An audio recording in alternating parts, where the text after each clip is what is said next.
CEO and founder of International Marketing Partners, and I really spend my time helping companies mobilize their organizations and focus on putting customers at the heart of their business.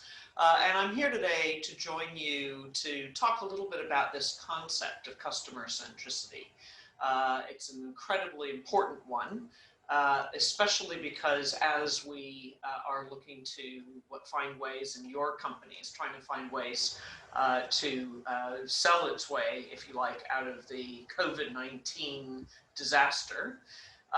The only way you'll be able to do that is by forensically examining what it is your organization does that makes sure that it's joined up, it shares data, and it has the customer squarely in its sights. So I think what's a good idea is first to define what do we mean by customer centricity. So there's a 10 characteristic model from Gartner. Many of you will know this analyst house that looks at markets and mostly tech. But they have defined customer centricity in 10 steps, if you like, or 10 levels. So the first is continuing or continuously listening to customers. The second is consistently following up with customers on their feedback.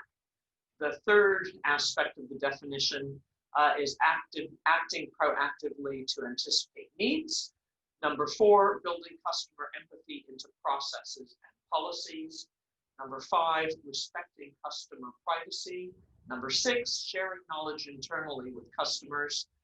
Number 7, motivating employees to stay engaged.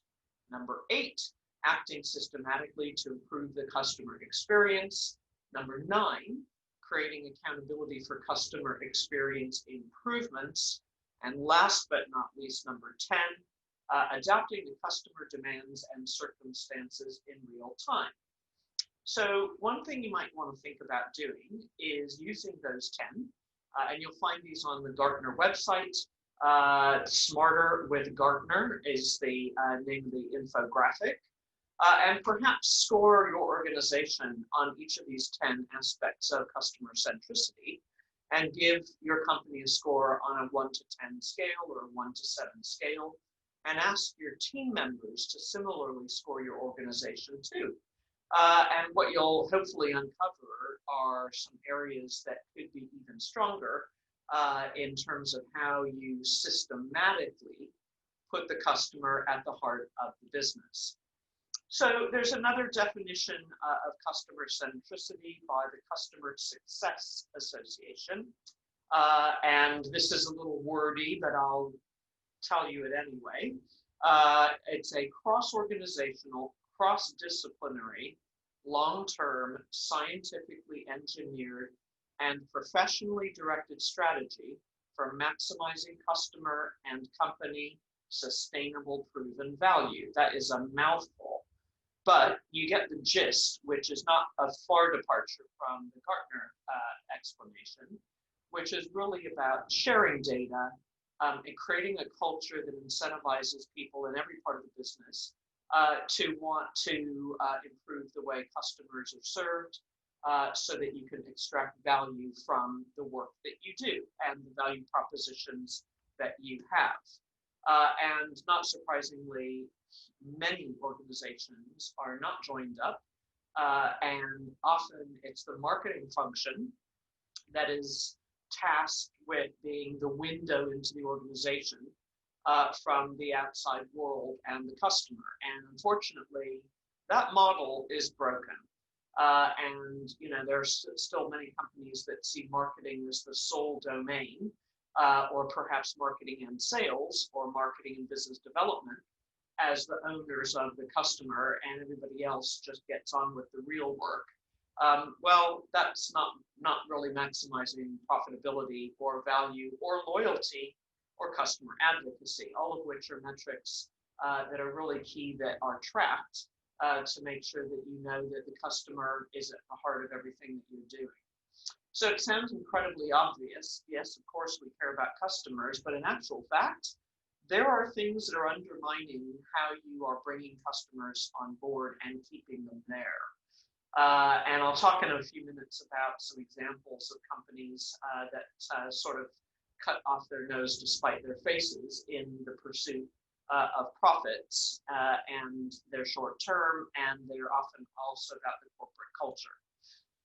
So let's get into why should you even care about customer centricity. So I recently attended a talk from a senior marketer at Microsoft who talked about the things that they're tracking and how imperative it is that they transform the way they do business. So they'd done or they'd looked at a study from KPMG, the Global CEO Outlook, and there were some very interesting metrics that emerged from KPMG's research.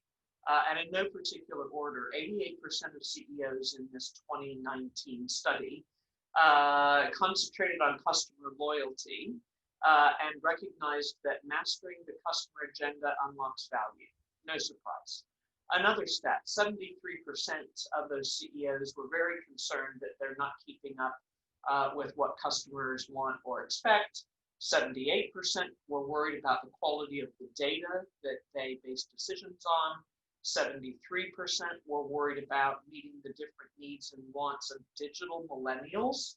And 79%, so nearly 80% of the respondents were worried that the current business models were not disruptive enough to stay competitive. And why is that? Because they've taken their eye off the ball, because they're more worried about operations, back office functions, internal politics. And actually, if you just focus on the customer, then you'll do fine, do well. So yet another piece from that Microsoft CMO talk was showing that digital masters outperform their non-digital competitors by a fair way. So when you look at revenue, profitability, and market value, those that had a digital capability and a high leadership capability outperformed everybody else significantly, especially profitability up 26% by comparison to those that were less digitally capable and had less leadership or less good leadership, let's say. So one of the things that's fundamental about this whole idea of customer centricity is, in fact, the leadership of your business and, more importantly, the culture. Does the culture value learning, tapping, regularly engaging with customers and changing as a result? And that doesn't mean just changing the sales and marketing teams. It doesn't just mean changing the value proposition. It means changing the dog food. So I'm sure many of you are very familiar with the expression of eating your own dog food. It's a rampant expression used in Silicon Valley and across the business communities that I certainly encounter, and I'm sure you do too. And basically what we're suggesting is that you can make the dog food, but if you don't try it yourself and you don't eat it yourself, then you're never going to know that it's good or not good. So here's a couple examples to prove the point. So let's say you're trying to book or get a refund from your airline trip or your holiday this summer. You've contacted an airline, you've rung them, you have to wait in a queue for over maybe an hour to get to talk to a human. Otherwise, you can go ahead and go online, send an email to a certain email address like customercare@airline.com and hope that you get an answer within a week, which you probably will, but not necessarily guaranteed. And it'll be a template, thank you so much for getting in touch. As you can imagine, we're really busy and we'll get back to you and address your refund query when we can.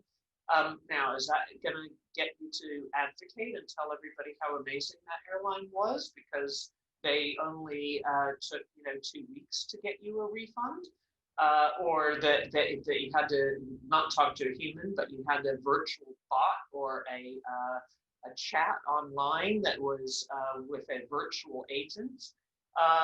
None of that is going to engender you telling other people that it's an amazing airline, number one. But number two, it reveals that the culture doesn't value getting your feedback and your engagement. Because if it did, it would put the investment in the call center, in getting your query answered, in them phoning you, and doing whatever it takes to resolve your issue, and then asking you to tell other people that you're very happy. But unfortunately, it's short term. And it's the culture of the enterprise, which does not incentivize all functions in the business, the IT, the operations, the HR, the sales and marketing, and everyone in every team to actually do right by the customer. Because when you do right by the customer, you get a high score about loyalty and satisfaction, but more importantly, you get advocacy.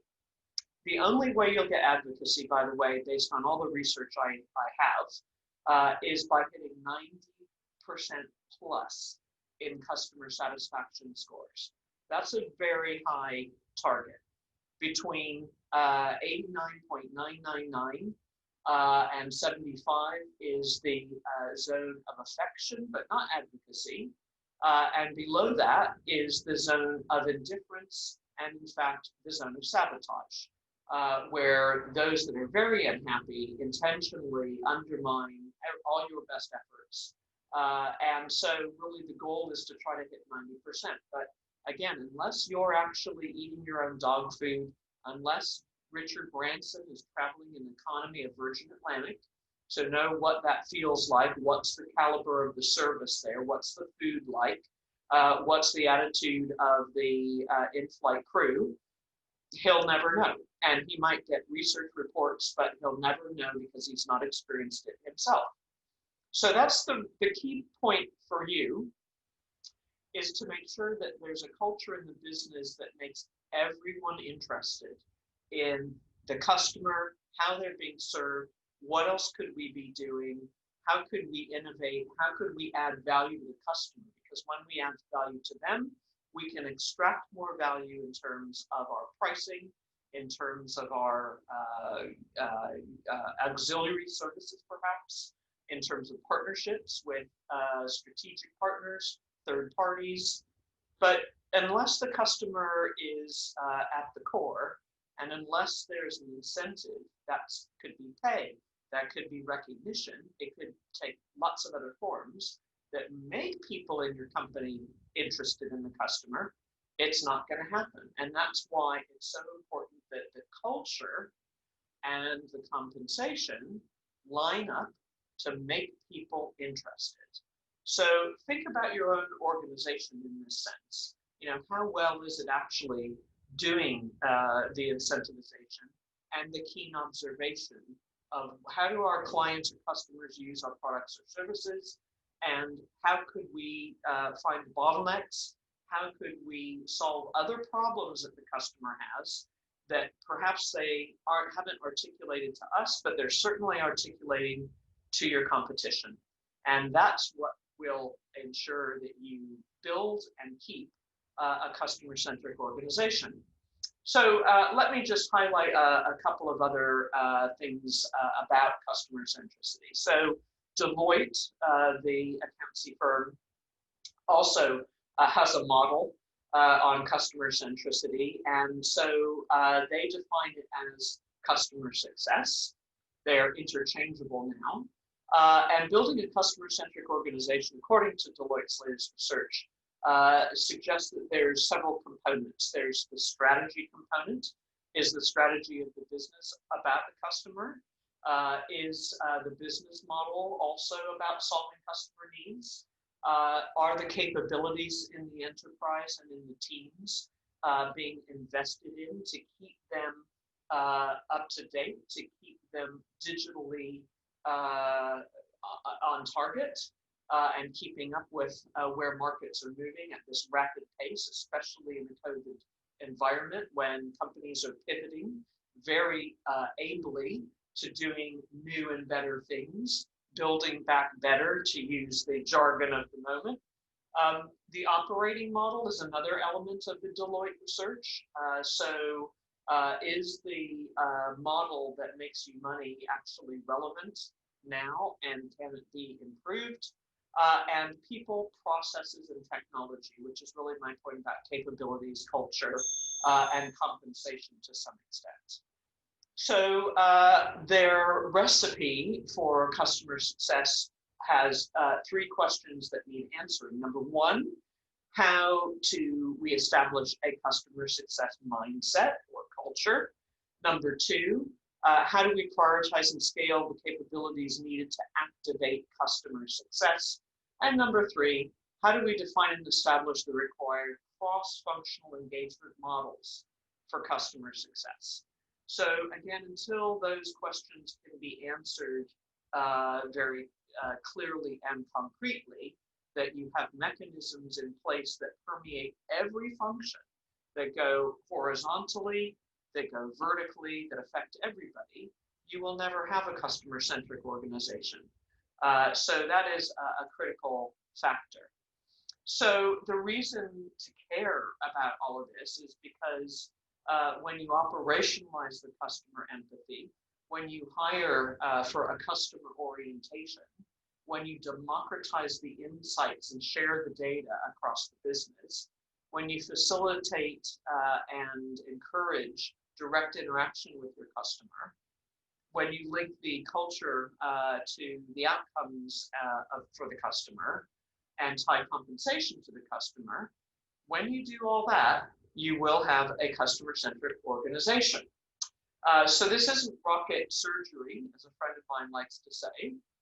This is about being methodical and knowing where your allegiance lies and cutting out the noise, cutting out the politics, cutting out the operational, immediate, let me clear my email inbox, to be able to focus on longer term, higher level demands that are, how do we solve the customer's problem now and in the future, and do we have to do it all on our own? Could we solve the customer's problem through partnerships, through strategic alliances, by buying in a capability in the form of a team or a person or another company that also addresses the customer need because it's adjacent to what we already do well? And that is a big strategy question. And hopefully the strategy of your enterprise is anchored in solving the customer's problem. But not everyone is, which is an interesting point. So let me leave you with a few suggested want to know more ideas. So there's a new book called The Customer-Centricity Playbook by Peter Fader and Sarah Toms. That might be worth reading. There's the Jeff Bezos and the Age of Amazon, the Everything Store book by Brad Stone. That might be worth looking into. And finally, there's the Customer Success Economy, published by Wiley, and that too might be worth a read. So thank you very much for listening, and I look forward to taking your questions and carrying on the conversation about this really important topic, because without it, nobody makes any money, nobody's profitable, and nobody's very happy. So thanks a lot for listening.